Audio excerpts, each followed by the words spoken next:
The Hundred. What is it? According to Wikipedia, it's an American post-apocalyptic science fiction drama series that premiered on March 19th, 2014 on the CW. It was developed by Jason Rothenberg. It's loosely based on the novels by Cass Morgan. And basically, it's about post-apocalyptic survivors, and most of them are adolescents. This includes Clark Griffin, Bellamy Blake, Octavia Blake, Jasper Jordan, Monty Green, Raven Reyes, Finn Collins, John Murphy, and Wells Jaha. And it says they returned to Earth after a devastating nuclear apocalypse. They were previously on the Ark, which is like it's a space habitat, basically. It's like a spaceship. And it's a pretty good show. It also has Paige Turco as Clark Griffin's mom. And if you recall, Paige Turco played April O'Neil from the Teenage Mutant Ninja Turtles Part 2, The Secret of the Ooze. So for me, it was kind of interesting to see her again.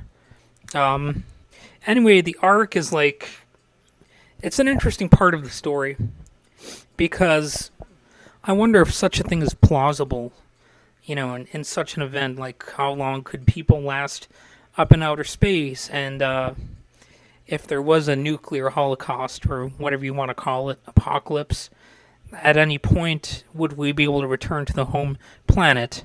And that's what essentially the elders do on the Ark. They send a bunch of juvenile delinquents down. And man, it's an interesting show. What it does, of course, is it always gets into the group dynamics. How can people get along when they're left alone, when they meet strange new people and whatnot. And a constant thing that you hear on the show is these are my people, or those are not my people. And it's definitely tribalism, if not nationalism. And that's what a lot of The 100 is about.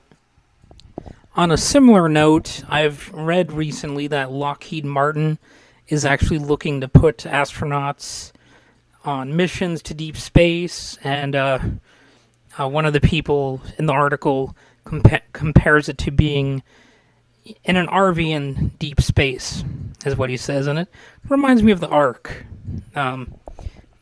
So, what I also want to say about this show is that it does get kind of busy. You've got a lot of intertwining tales, but it's not so much stuff that it drags you down and gets you angry because it's so convoluted.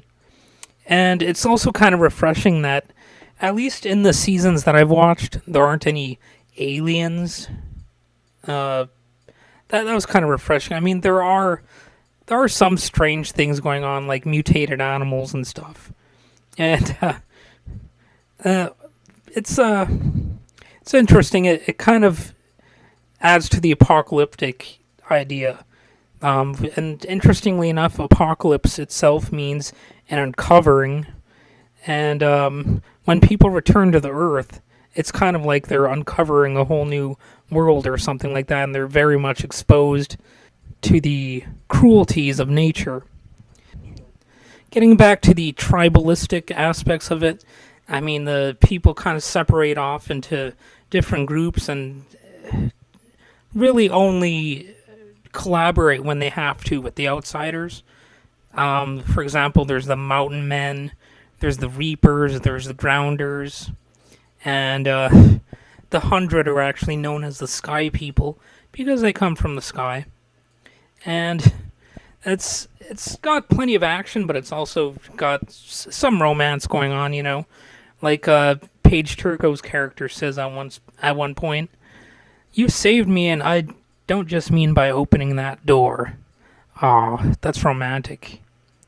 And another aspect of the show is doing what you feel is right versus what you would do strategically. That is pretty regularly coming into play. And you also have a character named Thelonious, which is I've always liked that name. And I would say that, if you are worried that it's not going to be the best year in movies or something, you might just want to put this show on as like an extended marathon and, see if the people of the Ark can turn the Earth back into an Eden instead of like a wasteland type of thing. And, there's themes of forgiveness and, will these conflicts be resolved? And probably not, because it's a drama series. And I'm only on the first 2 seasons of the show. I haven't seen the whole thing. But it's kind of worth checking out. I would recommend it.